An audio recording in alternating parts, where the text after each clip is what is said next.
तर कल्पना खरातच्या अटकपूर्व जामिनावर आज सुनावणी होतीये। शिर्डीमध्ये भोंदू अशोक खरातसह त्याच्या पत्नीवर फसवणूक आणि सावकारीचा गुन्हा दाखल आहे। 31 मार्चपासून कल्पना खरात फरार आहे। अटकपूर्व जामिनासाठी वकिलांनी कोर्टात धाव घेतली आहे। राहाता न्यायालयामध्ये आज सुनावणी होणार आहे। अटकपूर्व जामीन देऊ नये यासाठी पोलीस कोर्टाला विनंती करणार आहेत। पोलिसांनी जामीन का देऊ नये यासाठी कोर्टामध्ये 17 मुद्दे सादर केलेले आहेत। आणि याचा आढावा घेतलाय आमचे प्रतिनिधी कुणाल जमदाडे यांनी।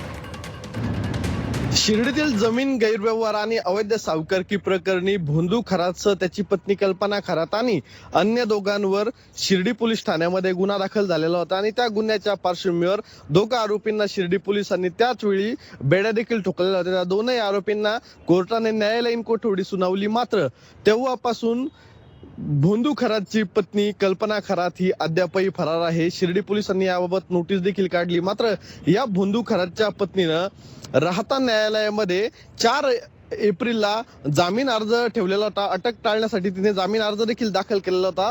त्या अर्जावर शुक्रवारी जी आहे ती सुनावणी होती। मात्र कल्पना खरातचा वकील न आल्यानं ती सुनावणी पुढे ढकलण्याचा निर्णय जो आहे तो राहाता न्यायालयाने घेतलेला होता आणि आज काही वेळातच ती सुनावणी राहाता न्यायालयामध्ये पार पडणार आहे आणि त्या कल्पना खरात हिच्या जामीन अर्जावर सुनावणी देखील पार पडणार आहे। मात्र कल्पना खरातला जामीन मिळू नये यासाठी शिर्डी पोलिसांनी तपासादरम्यान जे आहे ते 17 ठोस मुद्दे विरोध करण्यासाठी ठेवलेले आहे। कल्पना खरातला जामीन देऊ नये आणि का जामीन देऊ नये यासाठी शिर्डी पोलिसांनी जे आहे ते 17 ठोस मुद्दे, विविध जे मुद्दे आहेत ते न्यायालयात इकडनं विनंती अर्ज दाखल करून ते ठेवलेले आहेत। त्यामुळे आज सुनावणी दरम्यान कल्पना खरातला खरंच जामीन मिळणार का, कितीचा जामीन आज फेटाळला जाणार हे देखील पाहणं महत्त्वाचं ठरणार आहे। मात्र तेव्हापासून कल्पना फरार आहे। शिर्डी पोलिसांकडनं 3 ते 4 पथकं जे आहेत ते रवाना करण्यात आलेले आहे।